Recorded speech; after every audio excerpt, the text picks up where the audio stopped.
मरने के बाद तुलसी और गंगा जल क्यों रखते हैं मुंह एक में? समय की बात है, एक बार माता पार्वती भगवान शिव से कहती हैं, हे प्रभु, मेरे मन में एक शंका है, कृपया मेरा मार्गदर्शन करें। तब भगवान शिव बोले, हे देवी, क्या है तुम्हारी शंका? कृपया बताओ, तुम्हारी शंका का निवारण करके हमें प्रसन्नता होगी।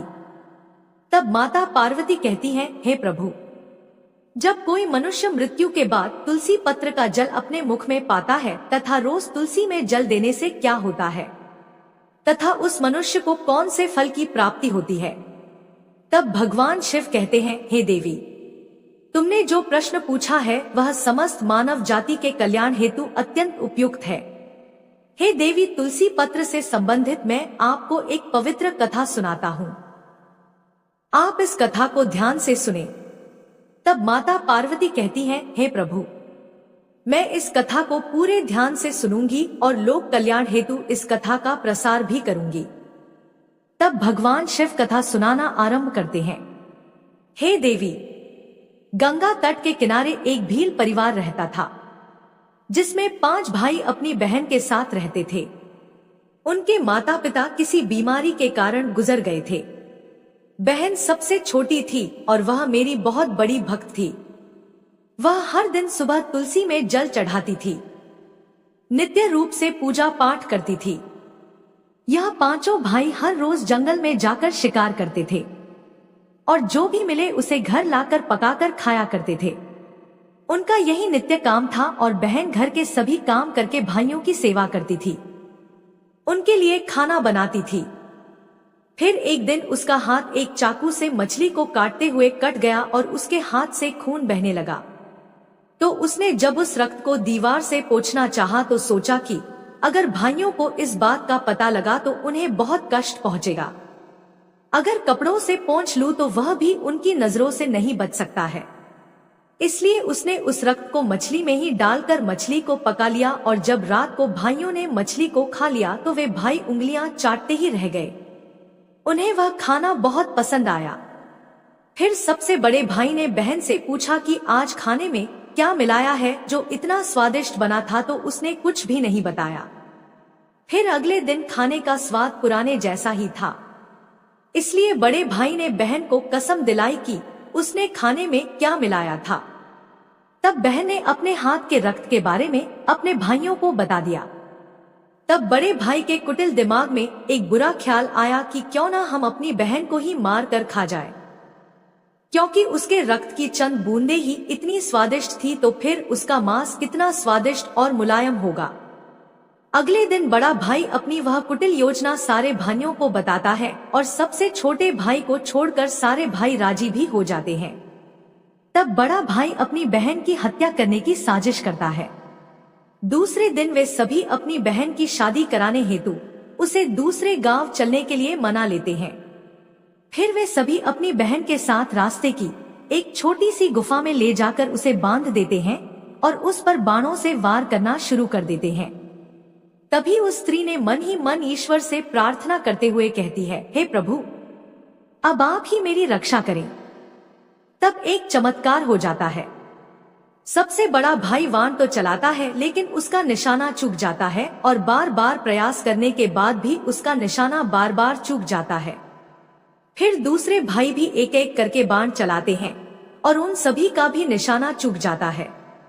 अंत में सबसे छोटे भाई को बाण चलाने को कहते हैं, किंतु वह मना कर देता है। तब सभी भाई उसे ही जान से मारने की धमकी देते हैं। तो उसकी बहन स्वयं मुझसे विनती करती हुई बोली, हे प्रभु, अब आप मेरे छोटे भाई की रक्षा करें और मेरे प्राण ले लीजिए। ऐसा कहते ही सबसे छोटे भाई का बाण बिना निशाने के ही बहन के सीने को भेद जाता है। तब वह 4 भाई अपनी ही सगी बहन को काट कर पकाते हैं और आपस में परोसते हैं और अंत में सबसे छोटे भाई को उसका सिर खाने को देते हैं। वह अत्यंत दुखी होकर मन ही मन बहुत रोता है और उसने अपने कपड़ों में एक मछली का टुकड़ा छुपाकर रखा था, तो उसने उस मछली को ही खाने में मिलाकर खा लिया। खाते समय उसने अपने पात्र के नीचे एक छोटा सा गड्ढा खोदकर उसमें अपनी बहन के सिर और हाथ पैर के टुकड़े डाल दिए। फिर वे सब वहां से चले जाते हैं। दूसरे दिन छोटा भाई इस जगह पर आकर एक बांस का पेड़ अपनी बहन की याद में लगा देता है और उसे रोजाना पानी देता है। इसी तरह कुछ दिन बीत जाने के बाद एक साधु उस बांस के पास मल मूत्र त्यागने हेतु जाते हैं। तो वहां से आवाज आती है, हे साधु महाराज, आप इस जगह पर मल मूत्र का त्याग ना करें। तभी वह साधु आश्चर्य से एक बांस के टुकड़े को काटकर अपने साथ रखते हैं और उसकी एक बांसुरी बना लेते हैं। जब भी वह साधु बांसुरी बजाता था तो उसमें से एक स्त्री की सुंदर गीत गाती हुई आवाज आती थी। वह साधु उस बांसुरी को बजाते और द्वार द्वार जाकर भिक्षा मांगते, उसी से अपना जीवन यापन करने लगा।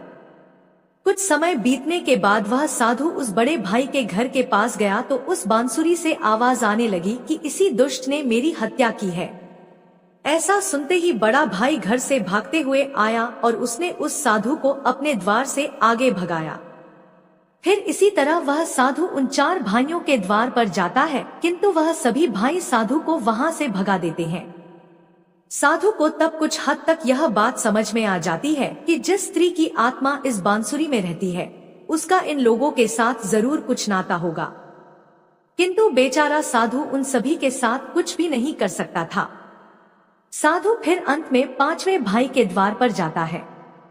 तभी वह बांसुरी कहती है, यही मेरे प्रिय भाई का घर है।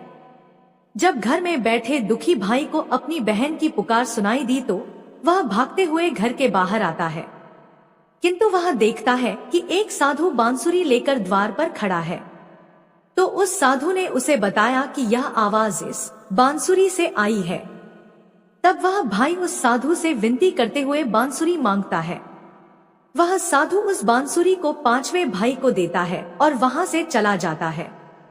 फिर वह भाई अपनी बहन की आवाज वाली बांसुरी बजाता है तो वह कहती है, हे भाई, मुझे पता है तुम मुझसे बहुत प्रेम करते हो, किंतु मेरी मुक्ति के लिए तुम हर दिन घर की तुलसी में जल चढ़ाओ तथा भगवान श्री हरि विष्णु का प्रत्येक दिन पूजा पाठ करो।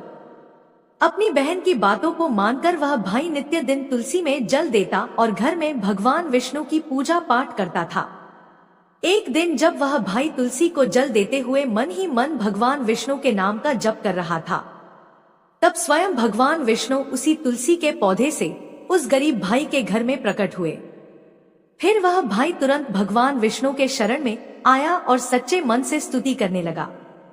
तब भगवान विष्णु ने उस भाई को तुलसी पत्र का जल उस बांसुरी में डालने को कहा और उसने भगवान विष्णु का नाम लेते हुए उस बांसुरी में तुलसी पत्र से जल डाला। भगवान विष्णु के आशीर्वाद से उस स्त्री का पुनर्जन्म हुआ, जिसके बाद वह स्वयं उस बांसुरी से बाहर आ गई। तब उन दोनों भाई बहन को भगवान विष्णु ने तुलसी के संबंध में महत्वपूर्ण ज्ञान दिया था।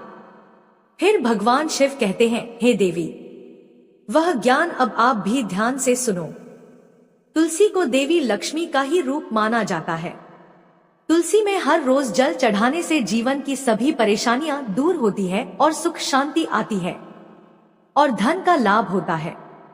तुलसी में जल चढ़ाते समय चंदन का तिलक लगाना शुभ माना जाता है। तुलसी में जल चढ़ाने का सही समय सूर्योदय से लेकर उसके 2 से 3 घंटे बाद तक का ही होता है। तुलसी के पौधे में रविवार को जल नहीं चढ़ाना चाहिए। मंगलवार को तुलसी में जल चढ़ाने से भगवान विष्णु और देवी लक्ष्मी दोनों ही प्रसन्न होते हैं। रोज सुबह स्नान के बाद तुलसी में जल अर्पित करने से जीवन के दुर्भाग्य दूर होते हैं। फिर भगवान शिव कहते हैं, हे देवी, मृत्यु ही जीवन का परम सत्य है। मृत्यु के उपरांत व्यक्ति का विधि पूर्वक अंतिम संस्कार करने का विधान है, जिससे उसके शरीर को मुक्ति मिल सके और वह एक शरीर को त्याग कर दूसरा शरीर धारण कर सके। इस प्रकार से जब व्यक्ति मोक्ष की प्राप्ति करता है तो उसे सभी पापों से मुक्ति मिलती है। मृत्यु के समय मुंह में गंगाजल डालना चाहिए, जिसका कारण है कि गंगाजल कभी खराब नहीं होता है और गंगाजल की कुछ बूंदें ही मृत्यु उपरांत व्यक्ति के लिए मोक्ष के द्वार खोल देती हैं। मृत्यु के समय व्यक्ति के मुख में गंगाजल डालने से उसे कई शारीरिक कष्टों से मुक्ति मिल जाती है और आसान मृत्यु मिल जाती है।